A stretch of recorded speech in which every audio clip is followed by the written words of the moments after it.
Salve, salve, rapaziada. Como é que vocês estão? Tranquilidade? Pra quem não me conhece aqui, eu sou o Zói Motoboy, mano. Jogo Dota há mais de 10 anos. Meu maior MMR foi 11 e pouco, 11 e pouquinho. E atualmente eu tô fazendo, compartilhar com vocês aqui, tô fazendo psicologia, mano. É, é isso. E tô curtindo. Tá. Vamos pro motivo desse vídeo.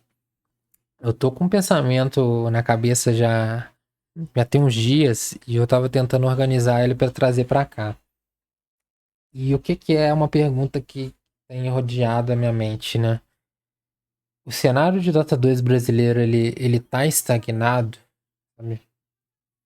E a minha resposta pra isso, com base, tendo eu como material de estudo, né?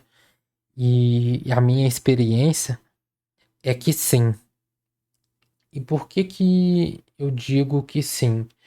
Eu acho que a gente não pode deixar de culpar a falta de investimento no cenário brasileiro médio, ele ter mais preocupações no dia dele, ter uma vida mais difícil do que um europeu, por exemplo, né, comparando onde o cenário de Dota 2 é melhor. Então, acho que a gente não pode ignorar essas coisas, é óbvio. A gente mora no Brasil, a gente sabe como é que é, o bagulho é doido.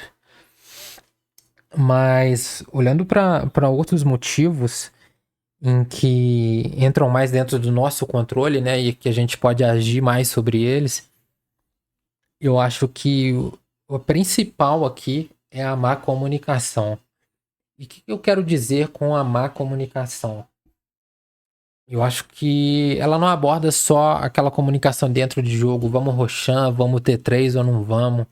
Quando eu falo comunicação, eu tô falando a forma que você se comunica também com o seu aliado, com o seu time, sabe?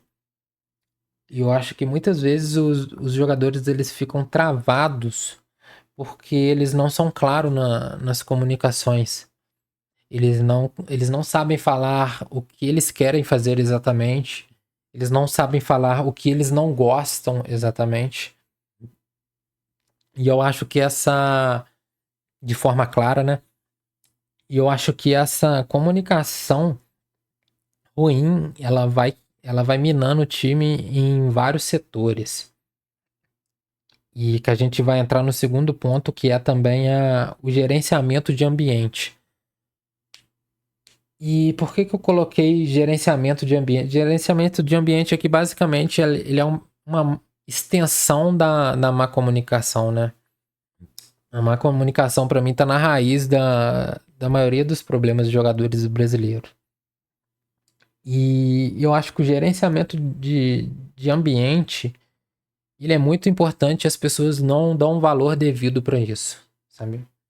Eu acho que ele vai até do momento em que você quer compartilhar uma informação com o seu time, quer compartilhar uma ideia sobre como jogar aquela lane, por exemplo, até você cumprir horário no seu time, por exemplo, sabe? Porque eu acho que no momento em que você chega no horário ou você dá razões para você chegar atrasado, etc., eu acho que você já tá manutenindo e colocando uma postura de profissional, o que faz muito bem para aquele ambiente, sabe? Em que basicamente tem várias pessoas reunidas e vocês têm um objetivo em comum. A única coisa que, muitas vezes, a única coisa que vocês vão ter em comum vai ser esse objetivo de Dota, a respeito de Dota. Então eu acho que quando vocês começam a ter mais, ter mais esse olhar, né, para comunicação, para gerenciamento do ambiente, eu acho que vocês desenvolvem a longo prazo um ambiente que vai permitir o jogador de evoluir mesmo, porque eu acho que a coisa que mais evolui o ser humano, e eu nem digo em Dota, isso é uma opinião minha, não sei se é um estudo científico comprovando isso, mas eu acho que uma das coisas que mais acelera o seu processo de aprendizagem é conversar com outra pessoa, sabe? Na minha carreira de Dota aí, enquanto eu era jogador, e eu senti que os meus picos de, de desenvolvimento dentro do jogo foram quando eu conversei com pessoas, e principalmente, pessoas que pensavam diferente de mim. As pessoas que eu mais odiei no Dota, principalmente. Então, eu acho que a gente precisa ter um olhar para essas coisas, sabe? E eu vou trazer um exemplo da minha vida pessoal aqui, entrando nesse gerenciamento de ambiente aqui, né? Nesse contexto. Atualmente estou trabalhando com pintura, e às vezes eu trabalho com meu tio, e às vezes eu trabalho com um amigo do meu tio aqui. Vou colocar um amigo do meu tio aqui, o segundo exemplo. O que acontece? O meu tio, ele é muito bitolado, mano. Ele tem muitas manias e ele trabalha ele trabalha de uma forma diferente. E muitas vezes ele ensina, talvez por repetição, provavelmente ele faz isso por repetição, mas ele ensina os seus erros através de repreensão, sabe? O que eu particularmente não gosto, não acredito que deva ser feito. Então, muitas vezes quando eu erro no serviço do meu tio, por exemplo, eu sou repreendido. Repreendido de uma maneira mais dura, sabe? Eu não, por exemplo, não é um chamar a atenção, sabe? Porque eu acho que todo mundo tem que ser chamado a atenção quando erra, e porque você tá trabalhando, né? Custa dinheiro, tempo, e o serviço não é seu, você, porra, tem que ficar esperto, né, mano? Não pode dar mole também. O cara tá saindo de casa pra fazer o dele também, então você não pode atrasar o lado do cara. Mas muitas vezes essa passada de visão que ele quer me dar, ela é vinda com muita repreensão, sabe? De um cunho muito negativo. Às vezes ele só quer. Muitas vezes você sente que a pessoa só quer aliviar o estresse dela, não sabe como lidar com os sentimentos dela, e acaba sendo um desastre aquilo, sabe? Em contraparte. E o que acontece? Só pra gente concluir aqui, né?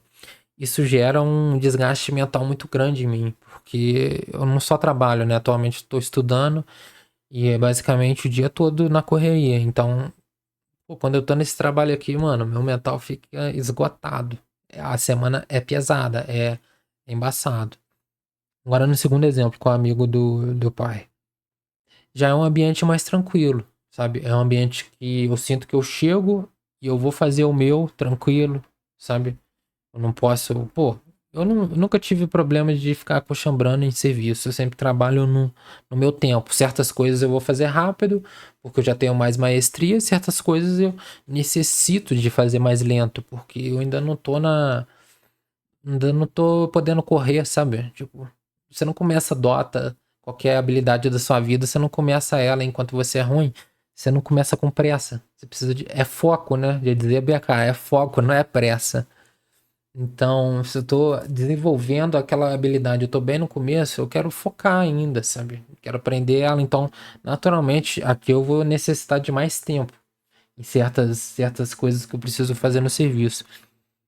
E o método de ensino também desse amigo, do exemplo número 2, é, ele não ensina por repreensão, sabe? É basicamente ensinamentos mais técnicos. Pô, você tá errando isso porque você tá colocando muita força na mão, sabe? Você tá, pô, com essa espátula aqui, com tal ferramenta, você consegue desenvolver esse serviço melhor. E se você parar para pensar ao longo do tempo, qual ambiente você vai se desenvolver melhor? Um ambiente em que você, ao longo do tempo, você começa a ter medo, começa a ficar ansioso porque você não quer errar e ter que ficar ouvindo falação na sua cabeça. Um ambiente, dois, em que você, basicamente, você não tem medo de errar, sabe? Você trabalha da mesma maneira, só que aqui você não tem medo de errar. Qual ambiente você acha que você tem mais chance de se desenvolver, né?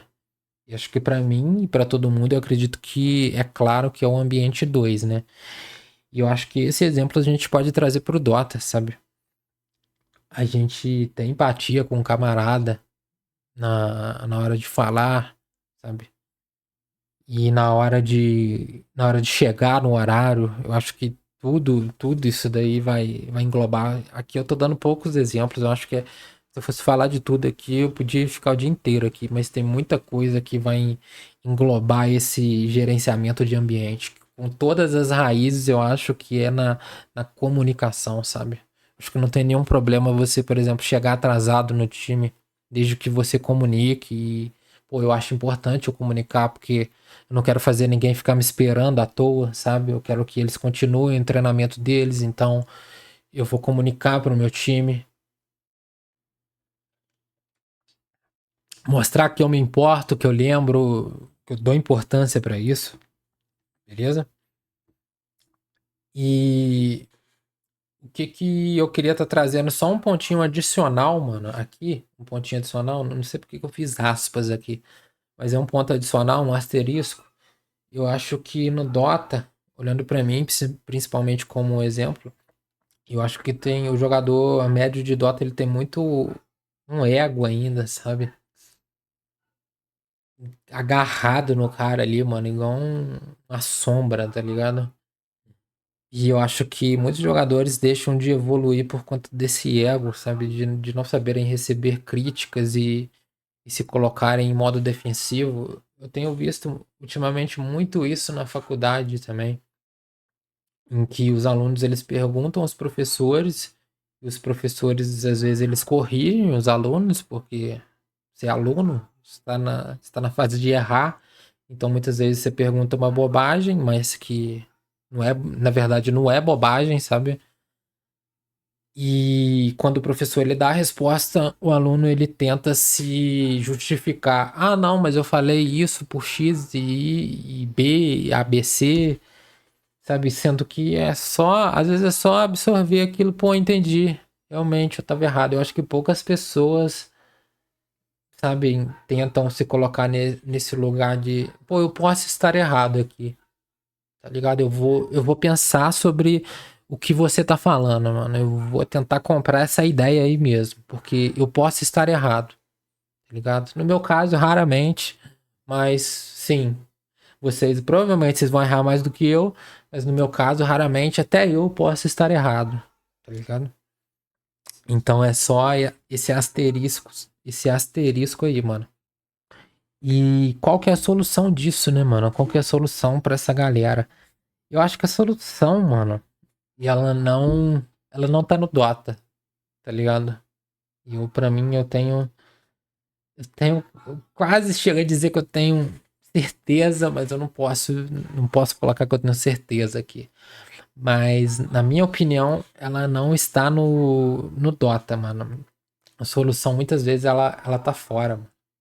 Sabe? Comunicação você pode treinar na sua vida em qualquer lugar, mano. Tá ligado? Em qualquer momento do seu dia. Sabe?